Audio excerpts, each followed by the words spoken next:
chilled right up. I was blown away.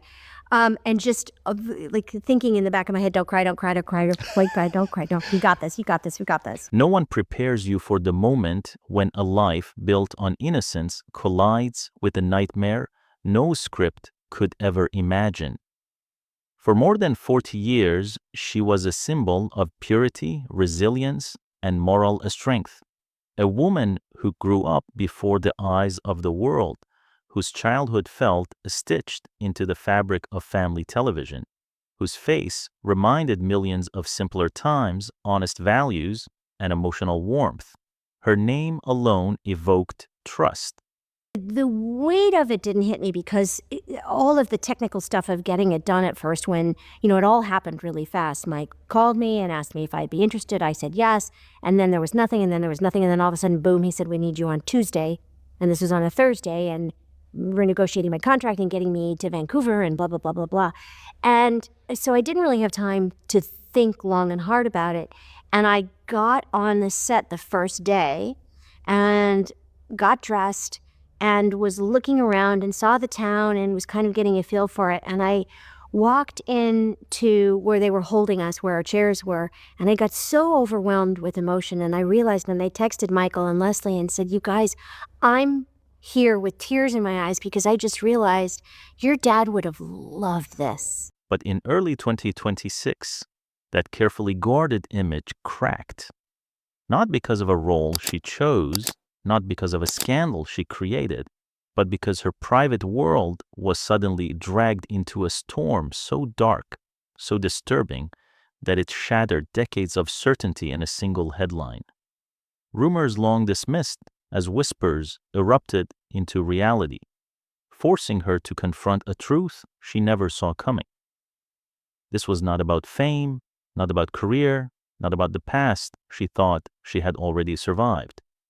This was about love, betrayal, disbelief, and the terrifying realization that even the strongest lives can unravel in silence.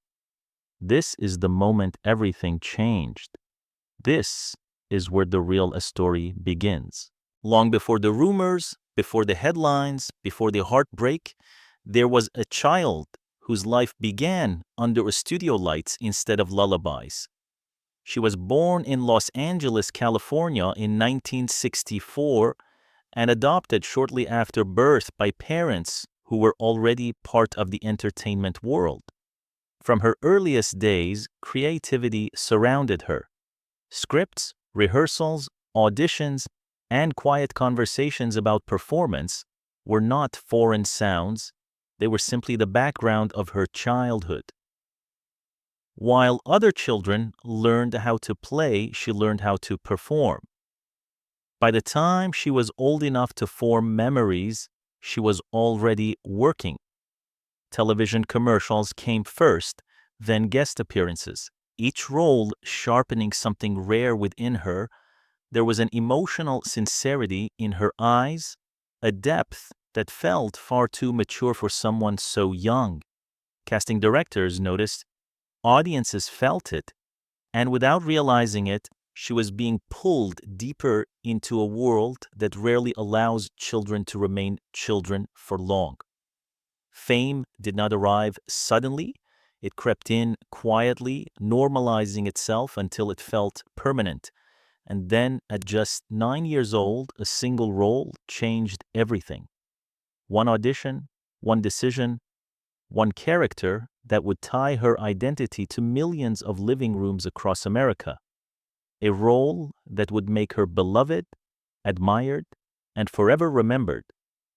But that same role would also mark the end of a normal childhood, replacing it with expectations, pressure, and a life lived under constant observation.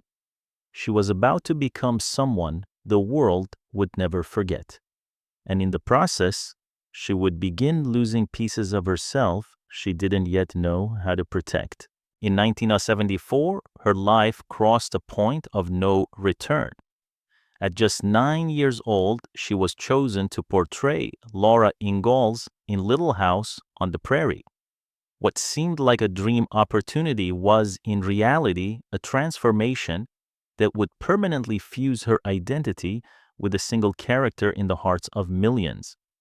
The series was more than a television show. It became a cultural anchor for families, a weekly ritual rooted in values like faith, perseverance, compassion, and moral responsibility. And at the center of it all was a little girl carrying emotional weight far heavier than her years should have allowed. Week after week, audiences watched Laura grow from a curious frontier child into a determined young woman. But what they were really watching was a child learning to process poverty, grief, disability, prejudice, and loss, not in private, but under the gaze of the entire world. The role demanded emotional truth, not pretending, and she delivered it with a maturity that stunned viewers and colleagues alike. Behind the scenes, the set became her classroom, her home, and her emotional training ground. The man who played her father on a screen became a guiding force off a screen as well, teaching her discipline, honesty, and the responsibility that comes with being seen and heard by millions. The cast and crew became an extended family, blurring the lines between work and life. Childhood friendships were replaced by professional expectations. Applause replaced privacy. And growing up happened not gradually, but all at once. When the series finally ended in 1983, the cameras stopped rolling, but the imprint it left on her never faded. To the world, she would always be Laura Ingalls, a symbol of warmth, strength, and innocence. But away from the screen, a new and far more difficult chapter was beginning, because surviving fame as a child is one thing. Learning how to live without it is something else entirely. When the show ended, the applause faded, but the silence that followed was far more dangerous. For years, her identity had been inseparable from the character the world adored. She had grown up with scripts telling her who she was, where to stand, how to feel. Suddenly, those scripts were gone, and for the first time, Melissa Gilbert had to discover who she was without a role to guide her. The transition from child star to adult actress is notoriously unforgiving, and her journey was no exception. Audiences wanted familiarity, but she wanted growth. Casting directors saw the girl they remembered, not the woman she was becoming.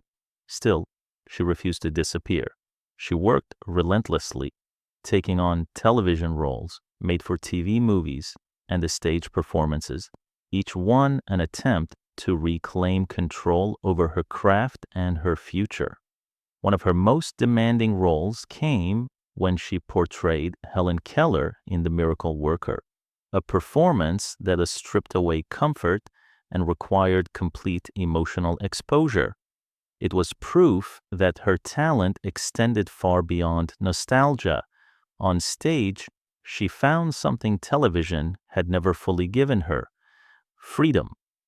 Theater allowed her to explore complexity, vulnerability, and a strength without the shadow of her childhood image looming over every scene.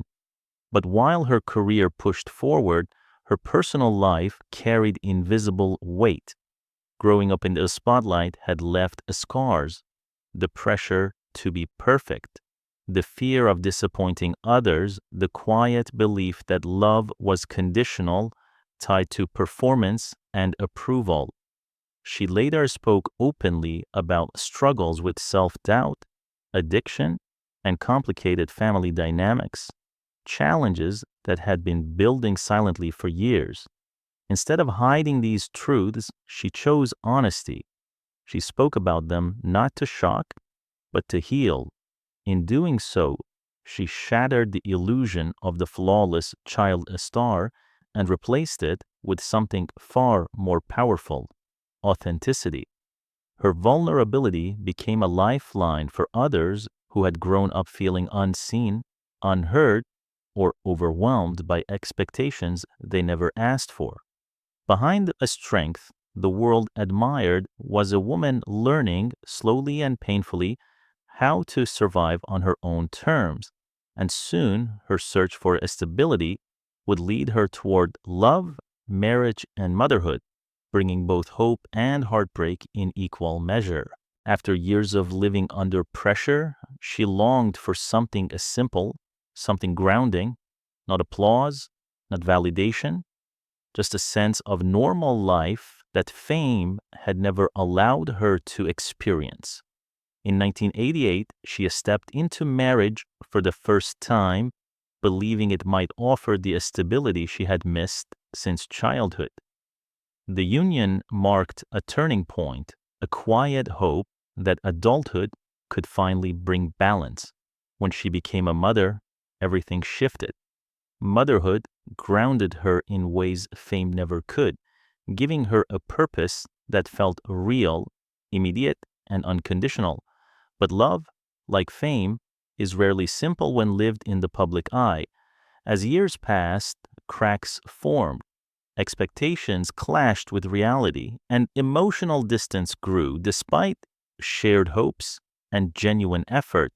Eventually, the marriage ended. It was painful, but she remained committed to protecting her child and creating a sense of security that her own childhood had lacked. She tried again. A second marriage followed in the mid-1990s, bringing another son into her life and what appeared from the outside to be a fresh beginning. For a time, it worked.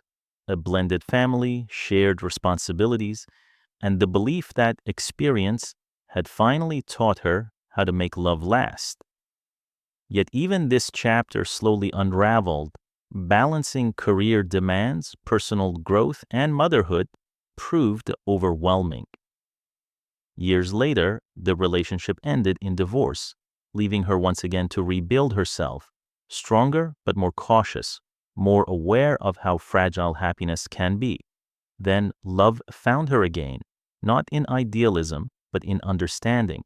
In 2013, she married Timothy Busfield, a man who, like her, carried the weight of past marriages and shared the wisdom that comes only from experience.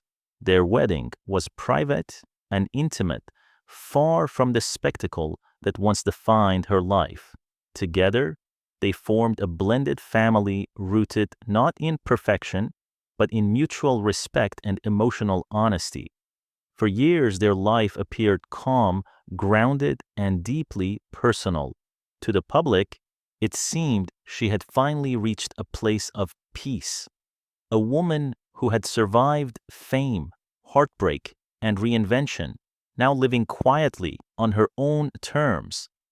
But beneath the surface, a storm was forming, and when it finally broke, it would become the most devastating chapter of her life, one that would force her to confront fear, disbelief, and a truth no one ever wants to face. In mid-January 2026, the life she had worked so hard to protect shattered overnight. For decades, she had been associated with warmth, integrity, and moral clarity, an image forged in childhood, reinforced by years of advocacy, honesty, and resilience. But this time, the headlines had nothing to do with her career, her health, or her political voice. This time, it was personal. On January 9, 2026, U.S. media reported that a warrant had been issued in New Mexico for the arrest of her husband. The accusations were severe and deeply disturbing. According to law enforcement, he was alleged to have sexually assaulted twin boys during the filming of a television series, with claims that the abuse occurred over an extended period of time. The allegations sent shockwaves through the public and the entertainment industry alike, not only because of their gravity, but because they struck at the very core of everything she stood for. She had spent much of her adult life advocating for accountability, child welfare, and truth. Now she was forced to confront accusations that felt impossible to reconcile with the man she believed she knew. In a statement attributed to her, she did not lash out. She did not deny reality. Instead, her words reflected devastation and restraint. She expressed shock and heartbreak, acknowledging the emotional weight of the situation, while emphasizing a critical distinction. Allegations are not conclusions, and the legal process must be allowed to unfold. Behind those measured words was a woman facing an unbearable conflict, love colliding with disbelief, loyalty colliding with responsibility, privacy colliding with a public storm that showed no mercy. As details emerged, the story intensified. Authorities revealed that the investigation had begun months earlier, quietly unfolding after a medical professional reported concerns in late 2024. What had been happening behind the scenes was now fully exposed, and the consequences were swift and unavoidable. For her, there was no safe place to stand. Every silence was questioned, every statement was dissected, and every emotion she showed or didn't show became part of the narrative. This was no longer just a legal case. It was a moral reckoning played out in real time. As the investigation moved forward, the pressure intensified from every direction. Questions flooded the media. Where was he? What did she know? How could this have happened without signs? The speculation was relentless, blurring the line between fact and assumption, between truth and rumor. For someone who had spent her life under observation, this scrutiny felt different, colder, more invasive, more unforgiving. She responded not with outrage, but with clarity. She stated publicly that she had cooperated fully and transparently with authorities, making it clear that she would not obstruct justice in any way. There was no attempt to control the narrative, no effort to redirect blame. Instead, she chose restraint, even as her private pain was dissected in real time. Professional consequences followed swiftly. Networks pulled scheduled episodes featuring her husband, citing sensitivity to the nature of the allegations. The irony was impossible to ignore. Stories about justice and protection airing alongside accusations that suggested the very opposite.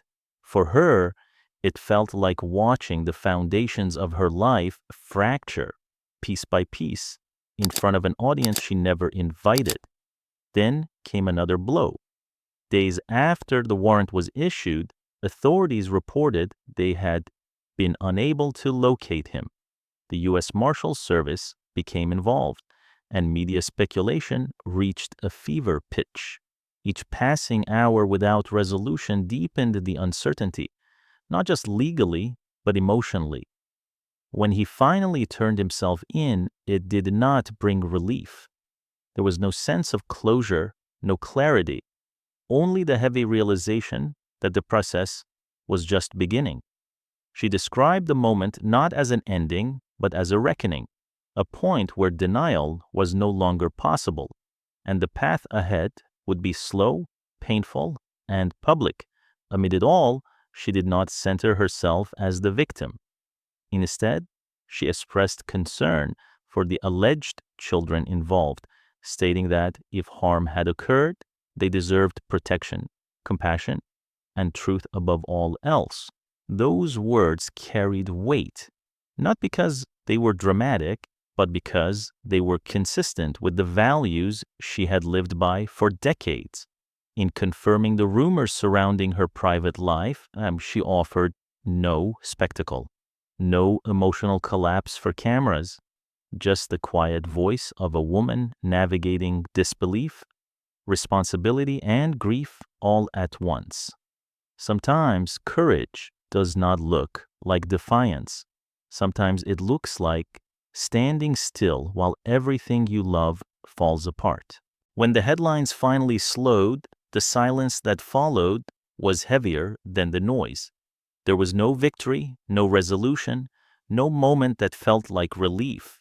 Turning himself in did not restore order to her life, nor did it answer the questions that now haunted every quiet moment. It only confirmed what she already knew, that the road ahead would be long, uncertain, and painfully public. She spoke not as a celebrity, but as a human being. She described herself as a wife caught between love and disbelief, a mother protecting her children from a reality too cruel to fully explain, and a woman forced to reconcile personal trust with moral responsibility. Her words carried no anger, only exhaustion and clarity. She asked for privacy, not to escape accountability, but to survive the emotional weight of what was unfolding. Public reaction was divided. Some expressed sympathy, recognizing the impossible position she had been placed in. Others questioned how such allegations could exist without warning signs. The truth, as it often is, remained complex and deeply uncomfortable. What stood out most was what she did not do. She did not sensationalize her pain. She did not weaponize denial. She did not seek to control public opinion. Instead, she chose restraint. As legal proceedings continued, she remained cautious, measured, and consistent, understanding that words spoken too quickly could cause further harm. She acknowledged a painful truth that few are willing to accept, that living in the public eye does not shield anyone from private devastation. Sometimes the bravest act is not speaking louder. Sometimes it is waiting, listening, and allowing truth to emerge on its own. Her story, once defined by innocence and resilience, had entered a new chapter, one not shaped by scripts or applause, but by uncertainty, accountability, and emotional survival.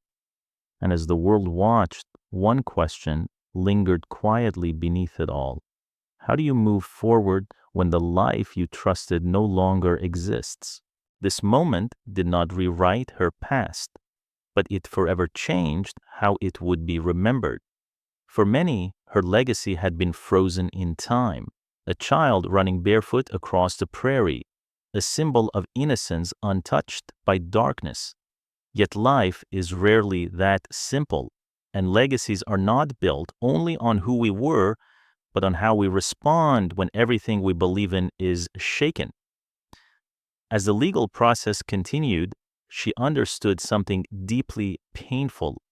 No amount of past goodness could shield her from the present. No reputation, no decades of trust, no beloved role could make this moment disappear. And still, she stood firm. She did not attempt to separate herself from responsibility, nor did she claim moral superiority. Instead, she acknowledged the weight of uncertainty and the damage that silence or denial could cause. Her response was not about preserving an image. It was about honoring truth, even when truth was unbearable. For survivors watching from afar, her words carried meaning, not because they offered answers, but because they centered compassion over comfort. She made it clear that protecting children, listening to victims, and allowing justice to unfold mattered more than protecting reputations, including her own. This stance came at a cost. Some fans struggled to reconcile the woman they adored with the reality she now faced. Others found renewed respect in her refusal to deflect blame or distort facts. In a world obsessed with instant judgment, her patience became its own quiet statement. Her legacy, once defined by childhood innocence, was evolving into something more complex. A portrait of a woman who had lived through fame, loss, love, and now moral devastation without surrendering her values. history would remember her not only for who she played, but for how she behaved when life stopped following the script. Because sometimes a strength is not proven in success. It is proven in moments when there is nothing left to win.